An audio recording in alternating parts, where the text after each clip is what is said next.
In the murky depths of the mangrove swamp, where the gnarled roots of ancient trees dipped like skeletal fingers into the brackish water, an old saltwater crocodile named Dagohoy drifted silently through his solitary domain.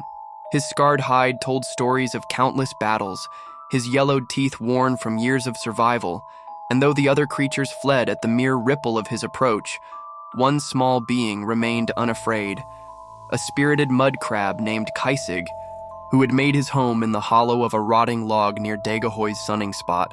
While the rest of the swamp trembled at the crocodile's presence, Kaisig would click his claws in cheerful greeting, even daring to scuttle close and nibble at the dead skin between Dagohoy's scales. One day, the crocodile finally rumbled, "Why aren't you afraid of me?"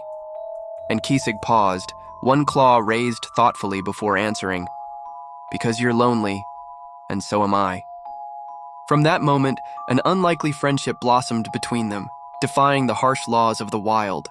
As the seasons passed, Kaisig became Dagohoy's constant companion, filling the silence with his endless chatter about the swamp's secrets, the hidden oyster beds, the juiciest roots, the way the fireflies flickered like scattered embers after the rain.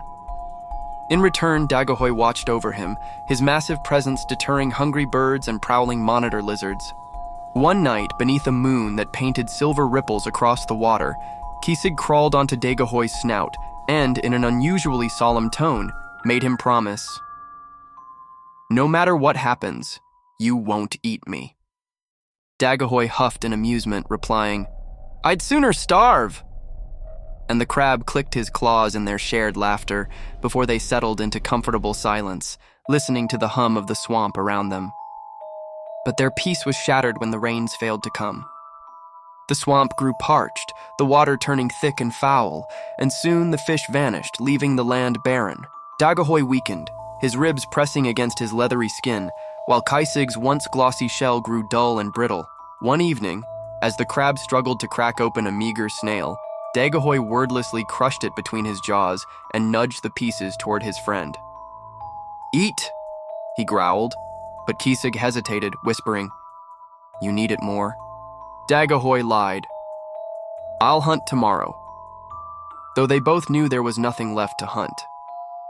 The hunger gnawed at them both, and as the days stretched on, Dagohoy's movements grew sluggish, his eyes dimming with exhaustion.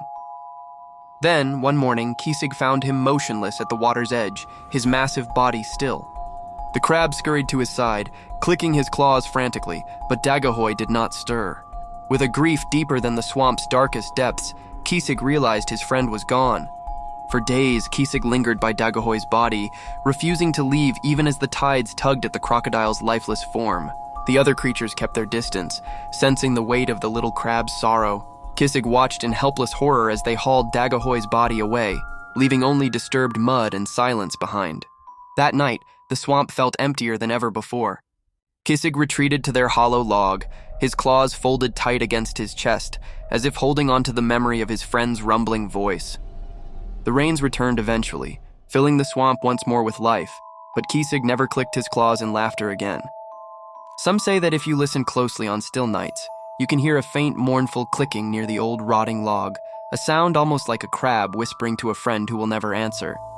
And so the last promise between scales and claws remained unbroken, even in death.